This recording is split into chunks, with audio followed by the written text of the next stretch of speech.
है everyone, welcome back to my channel easy PG biology. तो आज इस वीडियो में देखेंगे हम लोग इस वीडियो में टॉपिक देखेंगे separation of chromosome by flow cytometer. ठीक है, तो फ्लो साइटोमेट्री के थ्रू क्रोमोसोम का सेपरेशन देखेंगे।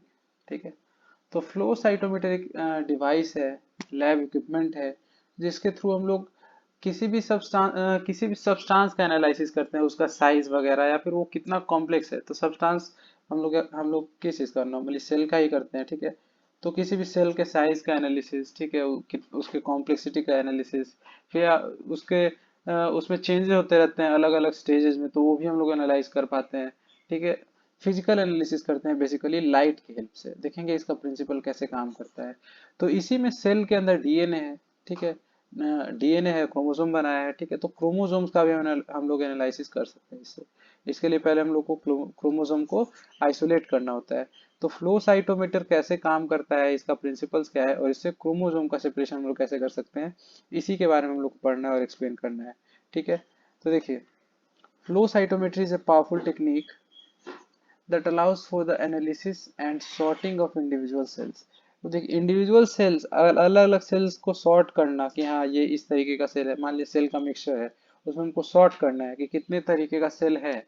अब मिक्सचर देखे तो हम नहीं बता सकते इसमें कितने तरीके का सेल है, तो इस मशीन से हम लोग उसको सॉर्ट कर सकते हैं, उसके साइज का एनालिसिस कर सकते हैं। For example, blood blood serum हम लोग, ब्लड प्लाज्मा हम लोग डाल दिए, सॉरी ब्लड प्लाज्मा नहीं, ब्लड डाल दिए, पूरा का पूरा ब्लड डाल दिए। अब ब्लड का जब एनालिसिस करेंगे, तो इस मशीन के थ्रू हम लोग को अलग अलग सेल्स का रिपोर्ट दिखेगा ग्राफ के फॉर्म में। ठीक है, तो उससे हम लोग को पता चलेगा कि हाँ इस तरीके के कुछ सेल्स है जिसका साइज कुछ इतना बड़ा है, कुछ और सेल्स है उससे कुछ छोटा साइज है, और सेल्स है कुछ बड़ा साइज है। क्योंकि ब्लड में बहुत तरीके के सेल्स हैं, डब्ल्यूबीसी में बहुत तरीके के हैं, आरबीसी हैं, प्लेटलेट्स है।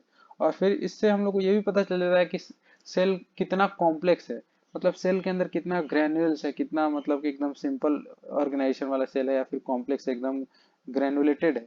ठीक है, तो ये सारा चीज एनालिसिस इस अप्लायंस के थ्रू हम लोग को पता चलता है। तो सेल का सॉर्टिंग कर लेना कि कितना संख्या में किस साइज का है। ठीक है, या फिर किसी भी पार्टिकल का फिजिकली इस मशीन के थ्रू करते हैं, फ्लो साइटोमीटर के थ्रू। और इस प्रोसेस को क्या बोलेंगे, फ्लो साइटोमेट्री।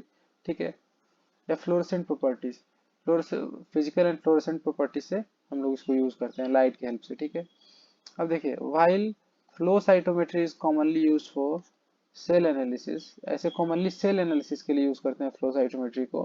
ठीक है, it can also be employed to separate the chromosomes.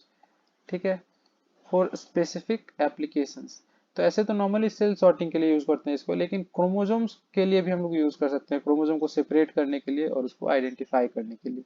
ठीक है, तो here is the general overview for the process of separating chromosomes using A flow cytometer. तो देखते हैं कि फ्लो साइटोमीटर की हेल्प से हम लोग क्रोमोसोम्स का कैसे एनालिसिस कर सकते हैं और उसको कैसे सॉर्ट आउट कर सकते हैं। तो सबसे पहला काम तो हमारा होगा कि आइसोलेशन करेंगे क्रोमोसोम का, क्रोमोसोम का आइसोलेशन करेंगे ऑब्वियसली। तो हम लोग जो सेल होता है उसको डाइजेस्ट कराते हैं, फिर न्यूक्लियस से हम लोग निकालते हैं क्रोमोसोम को। ये सारे लैब प्रोसेसेस के थ्रू अलग अलग केमिकल्स यूज करके हम लोग क्रोमोसोम को क्या करते हैं, आइसोलेट करते हैं। ठीक है, फिर उसके बाद हम लोग स्टेनिंग करते हैं। अब स्टेनिंग नहीं करेंगे तो हम लोग उसको आइडेंटिफाई नहीं कर पाएंगे, स्टेनिंग हमेशा आइडेंटिफिकेशन के लिए हम लोग करते हैं। तो क्रोमोसोम्स को स्टेनिंग करेंगे। ठीक है, तो chromosomes are often stained with fluorescent dyes, ऐसे डाइज का यूज करते हैं क्रोमोसोम्स में जो फ्लोरेसेंट हो, जो लाइट इमिट करे, ताकि बाद में उसको हम लोग पहचान सकें। ठीक है, fluorescent dyes such as DNA intercalating dyes, DNA intercalating dyes like DAPI और होस्ट डाई। तो डी कौन सा है फ्लोरेसेंट डाई जिससे हम लोग क्रोमोसोम को डाई करते हैं। ठीक है, तो क्या है, तो होस्ट डाई या फिर डीएपीआई, डीएपीआई या फिर होस्ट डाई। ये क्या करता है कि क्रोमोसोम से बाइंड कर जाता है और उसको विजुअलाइज करने में हेल्प करता है और उसको अलग करने में हेल्प करता है, डिस्टिंग्विश करने में। ठीक है, ये कर लिए, क्रोमोसोम को आइसोलेट कर लिए, क्रोमोसोम को स्टेन कर लिए, इतना क्रोमोसोम तो हमारा तैयार है सैंपल। ठीक है, जिसको हम लोग फ्लो साइटोमीटर में डालेंगे। अब देखते हैं कि फ्लो साइटोमीटर मशीन कैसा है, वो काम कैसे करता है, उसका प्रिंसिपल क्या है। तो फ्लो साइटोमीटर को सेटअप करेंगे, कोई भी मशीन है तो उसको यूज करने के पहले, रन कराने के पहले उसको हम लोग सेटअप करते हैं, कैलिब्रेट करते हैं, देखते हैं सब इसका सब अच्छे से सेटिंग्स है कि नहीं, अच्छे से काम कर रहा है कि नहीं। ठीक है, तो फ्लो साइटोमीटर को हम लोग सेटअप करेंगे। अब देखिए, ये है हमारा फ्लो साइटोमीटर का बेसिक प्रिंसिपल। क्या होता है कि इसमें हम लोग सैंपल को नीचे गिराते हैं, एक लाइन में, ठीक है। तो बहुत ही एक सिंगल लाइन में हम लोग सारे सैंपल्स को एकदम पतले रास्ते से गिराते हैं, ठीक है। अब ये जो है, ये जो फ्लो सेल है, इसको फ्लो सेल बोलेंगे, जहाँ पे हमारा सैंपल लोड होगा। यहाँ पे एक एक्स्ट्रा सीड फ्लूइड भी डाला जाता है, सीड फ्लूइड का सप्लाई होता है, जो इस प्रोसेस में स्मूथ ट्रांसफर के लिए हेल्पफुल होता है, ठीक है। तो ये हमारा सीड फ्लूइड है इसमें, और इसी में क्या डलाएगा, सैंपल, जो कि हमारा सेल है या फिर डीएनए का, डीएनए है आइसोलेटेड क्रोमोसोम से, ठीक है। तो वो डलाएगा। अब दोनों इसमें डलाएगा तो यहाँ से क्या होगा, एकदम छोटा छोटा सेल वाइज एकदम माइन्यूट पोर से नीचे गिरेगा। अब क्या है कि इसको हम लोग नीचे गिरा है फ्लो सेल से, ये फ्लो सेल का काम हो गया। अब क्या है कि जब ये गिरता है तो इससे ये कुछ लाइट जो जहाँ से गुजर रहा होता है उसको ऑब्स्ट्रक्ट करके गिरता है। अब देखिए ये हमारा लाइट सोर्स है, यहाँ से लाइट फ्लो कर रहा होता है, ठीक है। अब लाइट जब पास कर रहा होता है यहाँ से, ठीक है, और यहाँ रिसीवर है, एक एंड पे लाइट का सोर्स होगा और यहाँ पे रिसीवर होगा या फिर सेंसर होगा। देखिए यहाँ पे सेंसर है, तो एक एंड से लाइट को इमिट किया जाएगा और एक तरफ सेंस किया जाएगा। अब देखिए बीच में लाइट के पाथ से ही हम लोग इसको ड्रॉप कराएंगे, तो क्या होगा, बीच में जब भी लाइट के पाथ पे आएगा तो लाइट स्कैटर होगा। लाइट क्या होगा, स्कैटर होगा। यहाँ पे सेंसर के पास नहीं पहुंचेगा, स्कैटरिंग होगा या स्कैटर होके छोटा छोटा स्कैटर्ड वे में पहुंचेगा रेज में, ठीक है। तो क्या हो गया, ये सेंसर का ही मेन काम है। ये सेंसर सेंस करता है कि कितने समय पे कितने देर, मतलब कब कब, मतलब हर डिटेल को, हर इंफॉर्मेशन को, कि कितना स्कैटरिंग हुआ, ठीक है, और कैसे कैसे लाइट का चेंजेस हुआ है, ठीक है। तो जैसे जैसे पाथ में ये ऑब्स्टेकल ऑब्स्ट्रक्ट करता है, लाइट के पाथ में ये सेल्स जो ऊपर से फ्लो सेल से गिरा रहे हैं, वो इस चीज को सेंस करके इंफॉर्मेशन कौन स्टोर करता है, ये सेंस करता है, ये सेंसर। अब ये सेंसर स्टोर करके सारा इंफॉर्मेशन सीपीयू को भेजता है और वहां प्रोसेस होता है सीपीयू, ठीक है, सेंट्रल प्रोसेसिंग यूनिट। अब ये देखिए, अब यहाँ पे दो तरीके का सेंसर होता है, एक तो हो गया ये सामने, ठीक है। अब दूसरा सेंसर होता है साइड में। देखिए एक तो साइड में हो, ये सामने हो गया, जिसको बोलते हैं फॉरवर्ड। अब देखिए स्कैटरिंग भी होता है ना, वो दो तरीके का होता है। फॉर एग्जांपल जैसे इसमें देखिए, अब ये लाइट है, लाइट का पाथ है, ऊपर से हमारा सेल गिरेगा, ठीक है, नीचे की तरफ। तो जब यहाँ पे आएगा तो एक तो सामने स्कैटर करेगा, लाइट देखिए स्कैटर कर गया, फैल गया, और दूसरा इस साइड में भी स्कैटरिंग करेगा। तो जो साइड में स्कैटरिंग करता है उसको बोलते हैं साइड स्कैटरिंग, और एक जो फॉरवर्ड में लाइट स्कैटर्ड होकर जा रहा है उसको बोलेंगे फॉरवर्ड स्कैटरिंग। तो जब भी पार्टिकल बीच में से जाता है, सेल हो या फिर क्रोमोसोम हो, वो दो तरह का स्कैटरिंग करता है, साइड स्कैटरिंग और फॉरवर्ड स्कैटरिंग, ठीक है। तो फॉरवर्ड स्कैटरिंग जो है वो उसको डिटेक्ट करने के लिए फॉरवर्ड में सेंसर्स रहेगा, और साइड स्कैटरिंग को डिटेक्ट करने के लिए भी सेंसर्स लगा हुआ है जो ये इंफॉर्मेशन को डिटेक्ट करेगा। अब यहाँ बात आता है कि साइड स्कैटरिंग और फॉरवर्ड स्कैटरिंग क्या क्या रिप्रेजेंट करेगा, किस तरीके से वो डेटा को समझेगा। तो एक सीधा सीधा बात समझे कि साइड स्कैटर कब होगा, साइड स्कैटर तब होगा जब सेल्स के बीच में कुछ कॉम्प्लेक्स चीजें रहे, कुछ वो सेल्स ज्यादा डेंस रहे। तो अगर सेल का डेंसिटी हाई रहता है, ठीक है, या फिर कॉम्प्लेक्स रहता है, कॉम्प्लेक्स रहेगा, या फिर ज्यादा ग्रेन्यूल्स रहेगा, ग्रैनुलर सेल्स रहेगा, तो साइड स्कैटरिंग ज्यादा होगा। अब साइड स्कैटरिंग ज्यादा मतलब कॉम्प्लेक्स सेल का कॉम्प्लेक्सिटी ज्यादा, ग्रैन्यूल्स ज्यादा, डेंसिटी ज्यादा, ठीक है। तो साइड स्कैटरिंग ये डिनोट करता है। अब ये सेंसर सेंस करेगा और इंफॉर्मेशन को प्रोसेस करेगा। वैसे ही फॉरवर्ड स्कैटरिंग क्या डिनोट करता है, फॉरवर्ड स्कैटरिंग डिनोट करता है size of the cell. Obviously size बड़ा होगा तो स्कैटरिंग बड़ा होगा, ज्यादा होगा। जैसे ये देखिए, छोटा है तो कम स्कैटरिंग हुआ, उससे बड़ा हुआ तो ज्यादा स्कैटरिंग हुआ, उससे भी बड़ा हुआ तो और ज्यादा स्कैटरिंग हुआ। तो फॉरवर्ड स्कैटरिंग किस चीज को दिखा रहा है, साइज को, फॉरवर्ड स्कैटरिंग, ठीक है।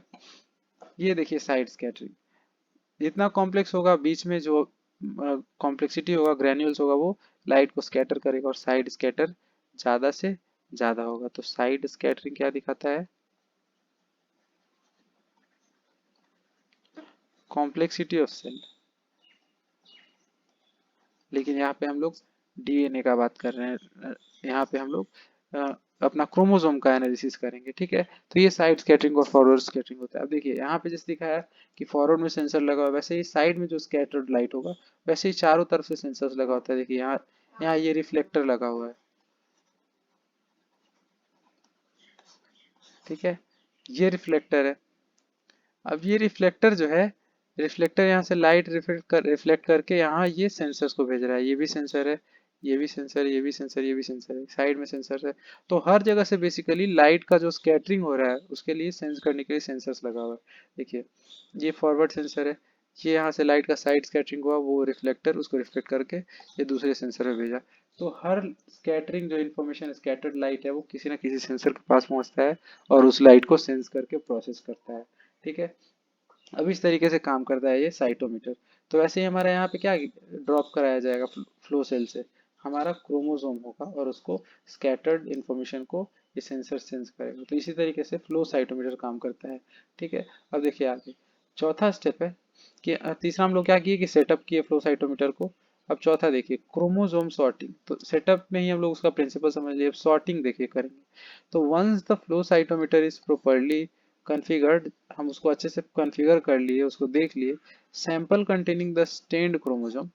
ठीक है, उसमें हम लोग देखेंगे कि सेंसर अच्छे से कैलिब्रेटेड है कि नहीं, अच्छे से पोजिशनड है कि नहीं, हर चीज़ लाइट का सोर्स ठीक है कि नहीं, हर चीज़ हम लोग चेक कर लेंगे। अब यहाँ पे क्या कर लेंगे, स्टेन्ड क्रोमोसोम जो है इंट्रोड्यूस किया जाता है इंस्ट्रूमेंट में। अब हम लोग फ्लो सेल में उसको लोड करेंगे। ठीक है, the sample is hydrodynamically focused into a single file stream of the cells or particles। Hydrodynamically एक सिंगल फाइल में स्ट्रीम ऑफ सेल्स में हम लोग उसको पास करते हैं through the laser interrogation zone. Laser interrogation zone क्या हुआ, लेजर इंटरोगेशन मतलब कि जांच पड़ताल। ये लेजर है, अब यहाँ से कुछ गिरेगा तो उसको जांच लेगा, देख लेगा कैसे स्कैटर कर रहा है। तो यही है लेजर इंटरोगेशन जोन, मतलब लाइट के पाथ से हम लोग उसको फ्लो कराते हैं। ठीक है, as each chromosome as each chromosome passes through the laser beam, it is excited and the emitted fluorescence is detected and recorded by the cytometers detector। अब जैसे जैसे क्रोमोसोम पास होता है वहां से, ठीक है, the emitted fluorescence is detected and recorded by the cytometers detector। अब cytometers के जो डिटेक्टर हैं, ठीक है, वो उसको सेंस करता है फ्लोरेसेंस को। ठीक है, जैसे जैसे वहां से क्रोमोसोम पास होता है। ठीक है, ठीक है, तो अब देखिए based on the detected fluorescence signal the cytometer can be programmed to sort the chromosomes into different populations or collect them individually। अब फ्लोरेसेंस सिग्नल के हिसाब से साइटोमीटर जो होता है वो प्रोग्राम रहता है। ठीक है, और सॉर्ट करता है क्रोमोसोम्स को डिफरेंट पॉपुलेशंस और कलेक्ट देम इंडिविजुअली। अब उसी हिसाब से क्रोमोसोम को क्या करता है कि क्रोमोसोम के अलग अलग पॉपुलेशन को, जो डिफरेंट क्रोमोसोम्स है उसकी डेंसिटी के हिसाब से उसको सॉर्ट करता है। ठीक है, और फिर नीचे कलेक्ट कर लिया जाता है। देखिए वही पांचवा स्टेप है कि कलेक्शन ऑफ सॉर्टेड क्रोमोसोम्स। अब सॉर्टेड क्रोमोसोम्स को कलेक्ट करना है। तो sorted chromosomes can be collected using different methods. अब नीचे जो सॉर्ट हो चुका है सेंसर से, उसको जो इन्फॉर्मेशन मिल चुका है, अब इसको कलेक्ट करना है। तो कैसे कैसे कलेक्ट कर सकते हैं, अलग अलग मेथड से। जैसे depending on the specific flow cytometer setup, in some cases the sorted chromosomes are directly collected into microplates। कभी ऐसे हम लोग मोस्टली क्या करते हैं कि नीचे एक छोटा माइक्रोप्लेट्स रहता है या फिर ट्यूब रहता है। ठीक है, उसमें लोग कलेक्ट कर लेते हैं।